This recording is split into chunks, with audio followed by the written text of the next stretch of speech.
The incident I'm about to tell you about happened in the year 2017. I was 7 months pregnant with my daughter. At the time, I was living with my aunt, who was the only person that helped me in my hour of need. She supported me and my baby throughout.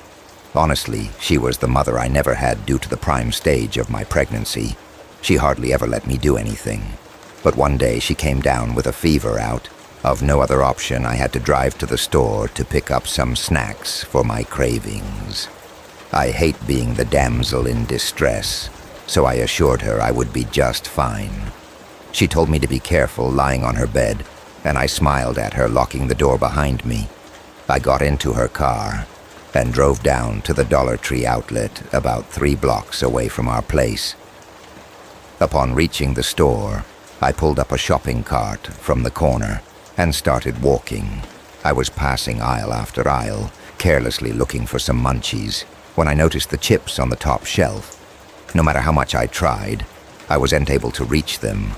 The added body weight made it difficult for me. Just then a voice spoke. From behind, let me help you turning around. I saw an old lady standing behind me. She had a caring smile. I smiled back and moved so she could grab the chips for me. Once she handed them to me, I smiled again and said thank you. She caressed my cheek and then looked around with confused eyes. Where is your husband? Dear, I do not have one. Oh, then the father of the child. He is not in the picture. I see, knowing that I was here by myself. Her eyebrows frowned. She again looked around and then said in a worried voice, "You should not roam around alone in this condition." No, my aunt takes care of me. But she fell ill. That's why I had to come here today. Okay, so how long have you been living with your aunt? For a couple of months now. And what about your parents by this time? I started to feel a little awkward with her questions. I tried to walk past her, but she tagged along like my shadow. Every aisle I went to, she went with me while asking various questions. I told her about my parents, and generally everything she asked. Now I realize what a huge mistake that was. But at the moment, I thought she was just concerned about me. She went on with her advice and suggestions about how to care for the baby and me. One thing that unsettled me about her was the way she talked. She barely blinked. Her eyes were always moving around, watching every move in the Dollar Tree outlet. There weren't many people in the store. I grabbed some juice bee boxes when the woman leaned towards me in a creepy way and said, "For your cravings, huh? If I was your aunt, I would have taken way better care of you. She already takes good care of me. Well, you are here alone, and this condition proves otherwise." I began to feel pissed off as the old lady kept shaming my aunt for not being a good guardian. I tried to shake her off, but she wasn't taking my hint at all, so I ignored her and started to walk the other way. The old lady followed me again, but this time, things started to get creepy. "Why don't you come with me?" She asked this out of the blue and kept smiling at me like it was perfectly casual to say to someone that you just met in a department store, "Excuse me, I could take good care of you and your baby. I have this big farmhouse located on the outskirts. Trust me, you and your baby will have the best life. I have to go home now," saying this. I turned to walk away, but the old lady grabbed my cart and stopped me. She smiled big and said, "Okay, let's drive to your place. First, so you can take all your stuff, I will take you to my place." I could not keep calm anymore. I pulled her hand away from my cart, which came as a shock to the woman, but she moved back a bit. "I am not interested in living with you. I have my aunt to take care of me. Now please leave me alone." Her face turned all serious hearing my angry voice. She looked down for a while, and then again looked at me in the eyes. A creepy grin appeared on her face, and she spoke in a spine-chilling voice. "But what if something happens to you? Your aunt is not with you. Now life is very uncertain. You know what? What do you mean you're a freak? Stay the hell away from me." or I'll report you to the cops. Saying this, I didn't wait a single second near her while walking away. I looked back to see if she was following me, but this time she was gone. My eyes searched for her the entire time I was inside the Dollar Tree, but I didn't see her after checking out. One Dollar Tree employee helped me to carry the bag up to my car, wishing me a good day. The employee went back in, and I found myself standing in the empty parking lot. All I wanted was to drive home ASAP, but my panic-stricken mind suddenly gave birth to the urge of peeing. Being pregnant and driving while holding your pee was next to impossible for me at that moment. So I had no other choice than to finish my business. The public restrooms of Dollar Tree are located at the end of the store, and I didn't want to go in just to meet that creepy old lady one more time, so I decided to use the small washroom in the parking lot. I locked my car and walked to the left corner of the parking lot. It was a small restroom with 3 toilets. No one was in there when I got in. I entered the first toilet and was doing my business when I heard the washroom door creak open, followed by slow footsteps. At first I didn't react to it, because literally anyone uses these washrooms. But then suddenly the footsteps stopped, being alert and scared at the same time. I tried to listen to every sound taking place, but it was just pin-drop silence. I kept staring at the door, being covered in sweat, when I heard heavy breathing above me. The blood in my veins froze as I slowly lifted my eyes, following the breathing sound, as my eyes noticed the partition wall of the toilet right next to mine. My stomach dropped. It was the same old lady from the Dollar Tree. She was standing on the toilet seat to take a peek at me. I will never forget that moment in my entire life. Her wide, scary eyes watched me silently. She didn't say a single word, just stared at me with an expressionless face. I wanted to scream, but I lost my voice. She then spoke. "You need to come with me. I'll take good care of you and your baby. Please just leave us alone. Do you want money? I can give you some money. Keep your freaking money. I want your baby." Saying this, she stretched her hands, trying to grab me. I got up, screaming for my life. I opened the bathroom door and came out in panic. The old lady got down from the toilet seat and chased me out of the washroom. It was the most difficult run of my life. I rushed to my car while the lady laughed like a maniac behind me. I kept screaming, "Come here, I want your baby. I would take good care of you too. Come to me." I somehow got into the car and closed the door before she could reach me. Her hand came in between, but I slammed the door hard. I could hear bones cracking, followed by a painful scream as my car door broke her wrist. But I didn't care anymore. I drove away at full speed, while the lady kept yelling, "This is not the end." Just remember that I broke into tears after reaching home. My aunt immediately called the cops and warned them about this lady and everything that happened to me there at the Dollar Tree. The cops never found the woman. But a week after this incident, I read a missing persons report in the newspaper. It was about a PR woman in her late 20s. She went shopping in the same Dollar Tree outlet one afternoon, and since then, no one had seen her to date. No one knows what happened to her or her baby. I strongly believe that the creepy old woman had something to do with that. Disappearance, the incident I'm about to share, happened when I was about 13 years old. My parents were going through a divorce at that time, so the atmosphere at home wasn't very ideal. We lived in a small neighborhood where I could barely make any friends to pass my time. I used to sketch a lot, saving my pocket money from side jobs. I would buy various art and craft items to channel the amateur artist in me. Dollar Tree was my go-to place to buy everything as things. They were pretty cheap and affordable. The Dollar Tree store was 3 blocks away, right next to the gas station on the highway. I would ride my bike there 2 to 3 times a week. It was a big store with a huge collection of all kinds of household materials. And even more than that, one time I went to the store. Around 3 out in the afternoon, I preferred this hour, as very few customers used to be there. Then parking my bike at the corner, I entered the store. Long aisles packed with tall shelves, filled with all kinds of goods, stood in front of me. The cashier was dozing off, sitting behind his desk.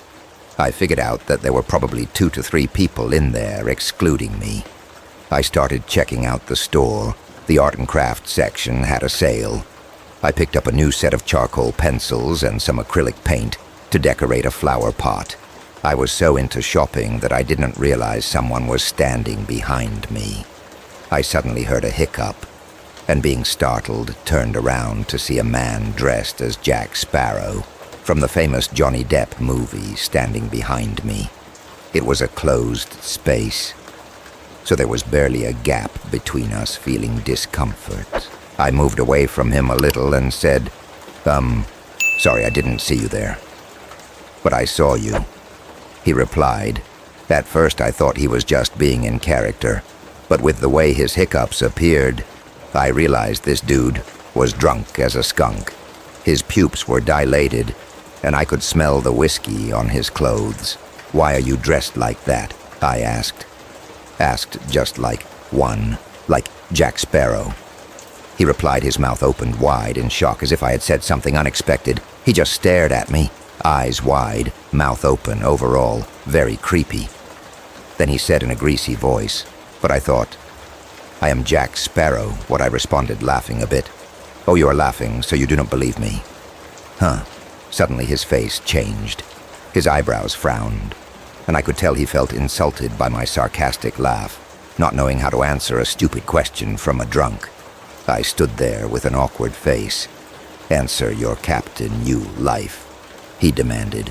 You are the shittiest Jack Sparrow I've ever seen in my whole life, I said, turning around to leave him be. Luckily, the man did not follow me. After a while, I walked to the cashier to pay. I gave a quick scan of the store and realized the man was not there anymore. Feeling relieved, I came out of the store, and that's when my nightmare began. I remember very well where I had parked my bike, and to my surprise, it wasn't there.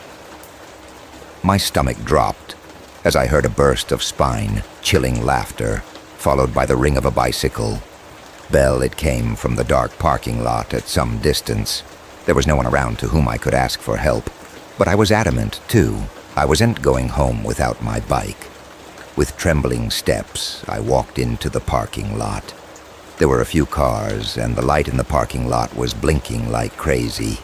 It took some time for my eyes to adjust to that creepy ambiance. But what I saw made my skin crawl.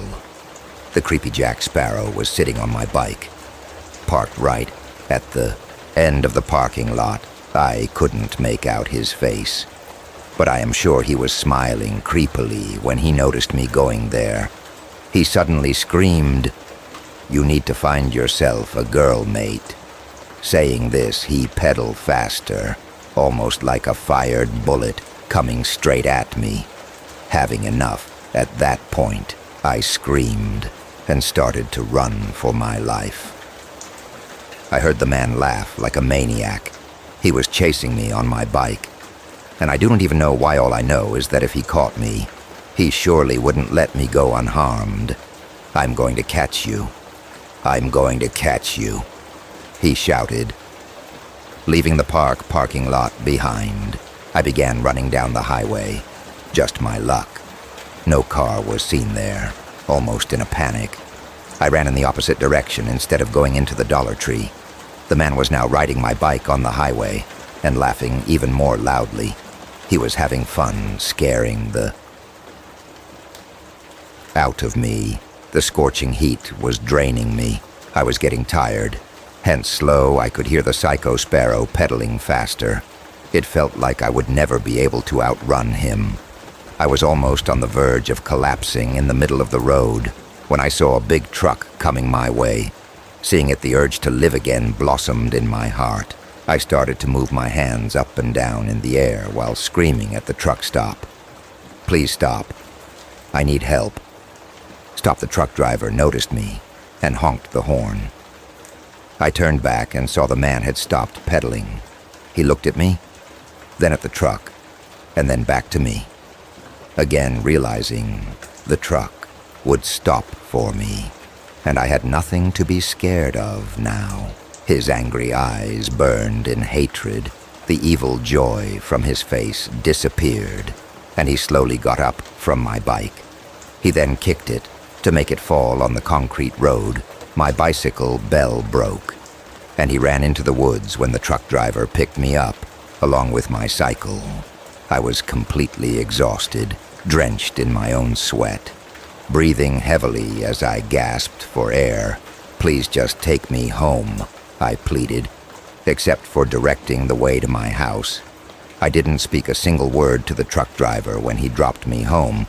I thanked him for his help and went straight into my room. I did not go out for almost a week. Every time I heard a bicycle bell, I got goosebumps. The reason I never shared this experience is that no one would ever take it as a threat. Everyone would assume that the crazy guy dressed as Jack Sparrow was only joking with me. Not a single night goes by without me having a nightmare about that psycho man riding my bike while chasing me in a Jack Sparrow. Costume. I used to work at Dollar Tree, a popular dollar store, for about 6 months. Several years ago, I worked as a cashier, and after being there for only a few months, I would occasionally work by myself. We were always trying to hire more people, but luckily, every time I was the only one working. It was never that bad. I worked mostly night shifts, usually until close. We closed at 10 p.m., and the store was in a quiet area. One quiet night, I was working by myself. It was slightly rainy outside, and it would sprinkle on and off. I noticed this because the front of the store, where the check lanes were, had windows looking out into the parking lot after 8 p.m. That night, we hardly got any customers. The rain must have kept people in. I kept myself busy by doing small tasks, organizing things, and going on my phone. The last hour always dragged out, but it was also nice to know that I would be going home soon. On this night, after 9 p.m., we didn't have a single customer, which was fine with me. I always felt a little nervous being the lone employee on the clock when somebody came in late at night. But at about 9:15 or so, I saw a car pull into the wet parking lot. Up to that point, my car had been the only one there. This car that pulled in was older and dark blue. A 4-door sedan, and it parked in the closest parking space. Then I saw a man get out. He was a bit of a bigger guy and wore a blue raincoat and a gray and red baseball cap. He left his car and approached the store. After going inside, he walked down one of the aisles. I stayed by the register at my check lane and went on my phone. A few minutes later, I observed the man walking through the aisles towards the front of the store. He seemed to be just kind of casually looking around. He didn't have any items in hand and soon walked back out of my sight. Then he slowly walked towards the front. I looked over and made eye contact with the man for a brief moment to be friendly. I smiled a little and said, "Hi." The man just looked away and then slowly walked to the exit. Then he left the store. I watched the man get back inside his car and then drive away. I was back to being by myself. Again by now. It was about 9:30. I walked around the store and made sure that everything was in order. Then I decided to clean the floors now so I could leave right at 10's. Luckily for me, nobody came to shop as I did. So, this took me until about 9:50. Then I went back to my check lane and went on my phone for the remaining 10 minutes. I was checking the time on my phone every minute so that I could close right at 10 us at 9:58 p.m. I saw a car pulling into the parking lot. I had a bad feeling, but then I noticed something. It was the same car that had just been there. There was no mistaking it, because this was an older-looking car and kind of unusual. The man who had just been there about 30 minutes ago was back. But he did not park close to the store. This time, now he parked right next to my vehicle. I had parked somewhat far away, and up against a curb, the man parked on the side of the car, closer to me. So my car was mostly obstructed from my vision by his car. I thought this was a little bit strange. I figured maybe the man had dropped something on the ground when he was in the store and came back to get it. I'm not sure why, but that's the possible explanation that went through my head. The man did not get out of his car, though, as I had expected him to. Instead, he stayed inside of his car with the engine running at 10 p.m. It was now time for me to lock the doors, and I walked over to them, all the while keeping my eyes on the car in the parking lot. I wondered if he would get out when I approached the doors or something like that. I was a little worried for some reason. He didn't. I made it to the front doors and successfully locked them. Then I walked to the back area to clock out of my shift. After doing so, I returned to the front, hoping and sort of expecting to see that the man was now gone. After all, he could clearly see that we were now closed, and I had just locked up. But the car was still there. It appeared as though the man was still inside of it. Now I had a really bad feeling. Why did he choose to park right next to me? There were a dozen closer spaces. And why was he even here at all? I thought about just walking out, going to my car, and leaving. But my instincts just told me not to. What if the man was waiting for me? I decided to wait inside and hoped that the man would leave. I sat inside at my check lane, going on my phone and looking up every minute or so to see if the guy was gone yet. But he was out leaving, and soon 30 minutes had passed.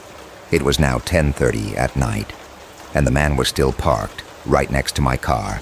In his, I decided that I would text my best friend, Brina, who happened to live pretty close by. After telling her the situation, she offered to come and pick me up in her car, and I agreed. I told her to drive right up to the front doors, my car, and the man were much further away on the backside of the parking lot. She told me that she was leaving, and about 5 minutes later, I saw her car enter the parking lot. I walked over to the front of the store and then walked out. Right as she pulled up, she stopped briefly, let me in the passenger seat, and then quickly drove away. We left, and thankfully, the man did not follow us in his car.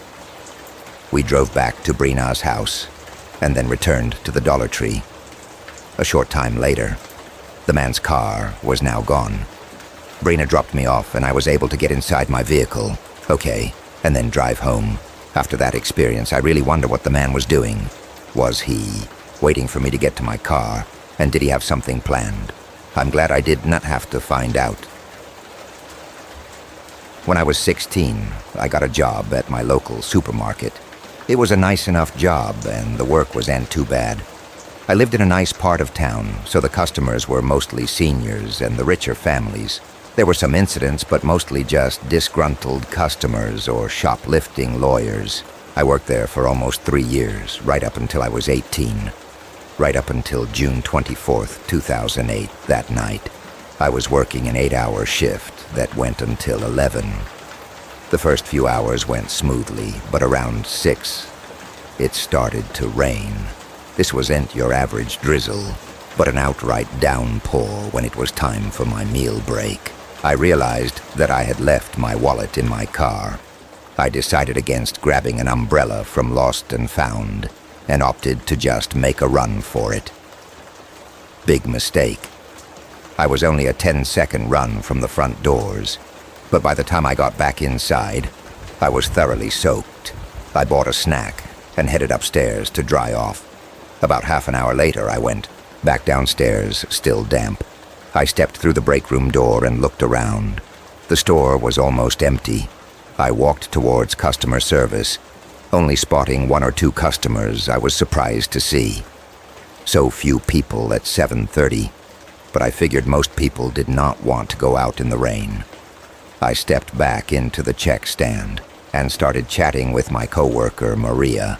We talked about her kids and helped with the occasional soggy customer. Most of them realized that they were out of something essential, like milk or toilet paper. Occasionally the lights would flicker slightly, but that was probably just the storm. I could hear some rumbling in the distance, but it was pretty far away. "I'll refill the shelves tomorrow," I said, saying this I went to the shopping racks. Then I looked outside. At some distance from the store, I saw 2 dogs eating out of a knocked-over dumpster. There was a big bush area behind them, and it was moving, not like a random movement, rather, slow, jerky ones. Suddenly, the 2 dogs turned back and started growling at the bush. Just then, Maria yelled, "Joanna, come and help me." "What the hell?" I muttered, coming over. I got up and walked to her with a very confused mind. Those dogs kind of vanished into thin air, and I was pretty sure I saw something coming out of that bush. But it was so fast, by the time we restacked the aisles and came back to our seats, it was 15 minutes past closing time. We called Victor, who was our night cleaning guy. He came and started to wipe the floors. Victor lived in a small garage behind the supermarket, so he was like our handyman as well. He came, mopping the floor right next to my stand, and asked, "Oh good, you look a little worried." "No, it's nothing. I'm just tired," I replied. "Okay, I'll make it quick." "Then thanks," I said. I started to pack up my things, and Victor went to finish his work. He was always nice to me. We dated for a while too anyway, as I came out and stood right beside the exit to smoke. I noticed the empty highway surrounded by woods. The streetlights made the ambiance even spookier. I lit up the smoke, and with a flicker I noticed 2 huge yellow eyes staring at me from that bush. The eyes blinked slowly and stopped the beat of my heart. "You forgot your phone on the desk, Joanna." I turned back and saw Victor yelling for me. Something kicked in and I ran inside at full speed. As I closed the door behind me, a bolt of huge lightning struck and the lights went off. "Bloody hell, what a night. I'll light some candles," Maria said, lighting the candles and keeping them on stands. Victor sat down near a window and lit up a cigarette, suddenly breaking the silence. I spoke. "Something is out there." What did you say?" Maria asked. "I said something is outside. I think something ate those dogs. Or, I don't know, what are you saying?"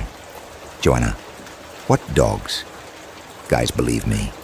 Something evil is out there. Some kind of creature. It has eyes like a cat, but they're huge. It's probably a cat. You spooked her yourself," Victor said. "No, Victor. I know what I saw. Fine. I'll go check it out. No, do nain't." Victor took his mop in one hand and a flashlight in the other. He went out, and Maria followed him, having no other choice. I had to follow them as well. We came out, and I pointed to the bush. Victor poked the bush with the end of the mop, and then threw his flashlight on it as soon as he did. My blood froze. A partial head of a cat-like creature could be seen from the bush. The eyes were watching us, while its sharp, long ears sprung out like antlers. "What the hell is that? Hello, kitty kitty. Come here. Are you hungry?" Maria called out. "Maria, don't get too close to it." But Maria didn't listen as she went too close to the bush.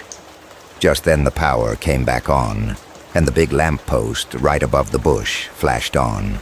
We all became numb with fear, standing behind the bush. It was a huge creature, almost as big as a lion, but it had a very slim body with no fur, like a sphinx cat, but oddly had hair on its face, and a thin layer of fur around its neck. It had a huge, drooling jaw which opened and licked its lips with its huge teeth. It was a 4-legged animal, but it was standing on its 2 feet like a werewolf. Victor threw the mop at it in fear and started running to the store. I did the same too, but before Maria could run, the creature flung its sharp claws on her flesh and grabbed her by the other hand. Then with one small press, it broke her body into 2 pieces. It was horrifying to watch, but there was no way I could have helped her. Helping her would have brought me the same fate we got in and closed the glass door, but I knew it was not enough to hold this beast from killing us. It ate our colleague and wiped the blood off its lips with one leg and slowly disappeared into the darkness of the woods. The cops investigated Maria's death as a missing person case. Her body was never found. and never will be. I just hope that none of you come across that creature ever in your life. A couple of months ago, I was shopping at my local dollar store. I go there quite often and get all kinds of things, whatever I need, really. I do not mind that the quality is cheap because I save lots of money shopping there, while I don't get just anything. The items I do buy work out just fine for me. The apartment I live in happens to be within walking distance of the dollar store, making it very convenient one. Late Saturday afternoon, I decided to head to the dollar store to pick up a few things. It was a quick 10-minute walk from my apartment to the store. This dollar store is smaller, and never usually that busy. As I walked in that afternoon, I noticed just a couple of other people scattered throughout the store. I grabbed a basket and began shopping. However, I didn't make it very far before something odd happened. When I reached the back corner of the store, I saw a man standing there openly drinking a beer. He was dressed a little oddly, wearing a green sweater and sort of dress pants. He didn't look homeless, but he also didn't look particularly clean or sharp. It was really odd, and actually pretty funny to see the guy just standing there, sipping out of a beer bottle. He wasn't shopping, but just standing there, and I could see another open beer bottle hanging out of his pocket. I sort of laughed and smiled to myself. When I saw this, the guy wasn't looking at me, though someone else walked past him, giving the man an odd look. I was shopping for some items nearby, but I got a little bit nosy and looked over every so often to see if the guy was still there. The dollar store didn't sell beer, so I guess the guy must have brought it in with him soon, after I heard a store employee approach him. They told the man he had to leave, and that he wasn't supposed to be drinking in there. The man was not happy. There was a brief argument before he stormed off. He didn't seem that drunk, but I guess he could have been. It was kind of unreasonable to walk into a store drinking a beer like that. Maybe he was pulling a prank or something. I finished up my shopping and went to check out. I got me maybe 5 things, and the cashier put them all in a bag after paying. I left and started to walk home. I made it about halfway back and was on the sidewalk when I saw the man up ahead, the guy who had been drinking in the store. He looked really angry now and was standing by a mailbox drinking one of his beers. I noticed him staring at me as I walked closer. When I got about 10 ft away, the man's eyes hadn't left me. I smiled friendly and asked him how he was doing. The man kept his angry look and then cursed at me. I was really surprised. I decided to just walk past him and not say anything more. But as I was walking away, the man said, "Where do you think you're going?" I told the man that I was walking home, but as I did, I heard his footsteps approaching mine. I turned around to face him, and he looked even angrier. I told the man that I didn't want any trouble and was just trying to get home. The guy started cursing at me again. Now I figured he must have been drunk. His speech was unslurred, but there was no other explanation for his erratic behavior. I turned to keep walking home, but the man then grabbed my shoulder and tugged me back. That's when I jerked away and started sprinting. The man began to chase after me, but he wasn't very fast. I ran all the way back to my apartment and got inside. Luckily, the man stopped chasing me just before my building. I had never felt unsafe before in my neighborhood. But after that incident, I realized I have to be a little more careful. I'm not sure what that man's problem was, but I hope not to see him. Again, I love going to Dollar Tree. I belong to a family with few resources, and it is one of the only places where we can go together and buy a lot of things. Even if we don't buy anything, it's a great family outing because the kids have a good time, and we can go out without feeling the pressure of spending money that day. Thomas, my husband, had just gotten a job and invited us all to grab something we wanted. The kids were elated. What none of us knew is that cheap sometimes costs dearly. When we entered the store, our 2 children were very excited, and without giving us time to ask them to stay with us, they ran to the toy section.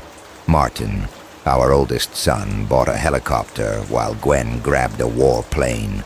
Clearly they had agreed to buy similar toys before they came in, which amused me a little, and I was happy for them. After Thomas picked out a screwdriver, I was very happy that I was finally going to be able to buy a picture frame that I had seen a few weeks earlier. It may seem like a simple thing I could have bought earlier, but when you're struggling to get food on your table, every dollar counts.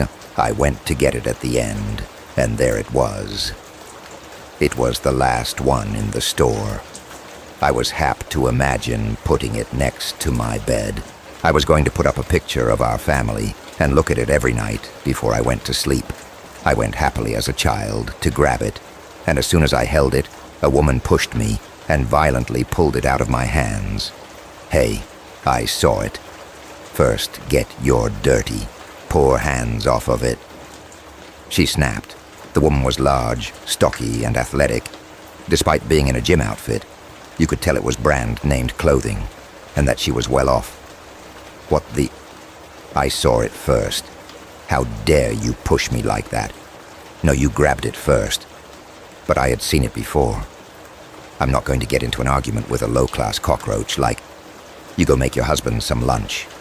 First of all, treat me with respect. I'm a person just like you. Nothing gives you the right to push me around. Second, who I cook for is my problem. You should thank me for touching you in your supermarket clothes. It's a miracle that your children are not in a zoo, and your husband is not the one who cleans, she said, with malice and a huge smile. My patience had limits. I consider myself a very calm woman who always tries to come to an agreement. But when someone messes with my family, I explode. Furious, I slapped her, took the picture frame out of her hand, turned around and left, dedicating a few last words to her as I walked away before the bewildered eyes of Thomas and my children. Oh, and by the way, if you're so wealthy, don't come shopping at Down our Dollar Tree. The woman just froze. Her face turned as red as a tomato, and she started breathing heavily. Gathering anger with every passing second, the veins in her face began to bulge more and more. The lady had gone from being a random Karen to an enraged gorilla that could jump out and attack us at any moment. Disinterested in this performance, I simply joined my family and kept walking. Wow, nice to meet you. Angela Thomas said, shut up. I would never let a resentful witch like that mess with my beautiful family. Speaking of, I guess the witch took it too hard because she left her shopping basket and walked away as I turned around. I confirmed what Thomas had said from 1 second to the next. The woman was simply gone. She had done quite a bit of shopping but hadn't taken anything with her. She definitely took your slap to heart. Thomas said, yeah. And you know what, that's for the better. She was probably one of those rich girls that nobody ever put in her place. She deserved a reality check as we paid for our stuff. I looked up, and there she was staring at us from outside, furious. She was still red, breathing heavily at that moment. I knew something was wrong, that maybe we should prepare to confront her on the way out. I told Thomas, but when he looked up, she was gone. We walked quickly to the car without running into anyone and got in, ready to leave with our purchases. But something was wrong. The car started, but couldn't move. What? No, it can't be. What's wrong, Thomas? I think someone punctured the tires of the car. Outside the car, the woman from before was furious, banging all over our car, full of anger. The woman wasn't trying to get in. She wanted to destroy the car with us inside. How dare you put your filthy, disgusting hand on me? I'll kill you, and your cockroach family. Leave us alone. My children have done nothing to you. No, I've had enough. I don't care that she's a woman. I'm going to stop her. Thomas got out of the car in a rage and approached her. He was about to start talking, but the woman immediately electrocuted him with a taser gun and hit him in the knee with her iron pipe when Thomas fell. She stomped on his face and rubbed her foot as if she was killing a cockroach. The woman had an insane, obsessive look on her face, clearly enjoying the moment. I got out of the car in a hurry to stop her, and with excellent reflexes, she stopped me and hit me hard in the abdomen with her iron pipe as I lay on the ground. She smashed her pipe into my knee. Two laughing Thomas and I lay sore on the ground. Neither of us knew where the woman was, but luckily she was nowhere near. We started trying to stand up, when suddenly I saw her again and gave a loud scream. The woman had returned with a bucket of gasoline, which she was pouring into the car with the children inside. No stop. You know, I never really cared for that horrible frame. You know what I hate? Families like you, particularly the kids. I tried to crawl as fast as I could to somehow stop her. Thomas was doing it too, but he was a little further behind when I saw her pull out the lighter. I knew all was lost. There was no way I was going to make it in time. Suddenly a man rammed the woman, and another woman opened the car door and pulled the children out. By the time we realized it, the place was surrounded by people. There were few people in the Dollar Tree that day, but the commotion was enough to alert everyone. The police arrived a few seconds later and arrested the lady who was moving brutally like a wild animal shortly after. The family of this girl offered us a huge amount of money not to press charges against this woman, but we refused. Our story became known, and many people donated a lot of money to us. Since neither of us could work, we were not going to have a luxurious life, but we were going to be much more comfortable thanks to the people who knew our story. On the other hand, the woman not only lost her lawsuit, but was disinherited by the family who sought to disown her. This woman had never worked before, but when she gets out of jail, she will have to work for the first time so as not to starve to death.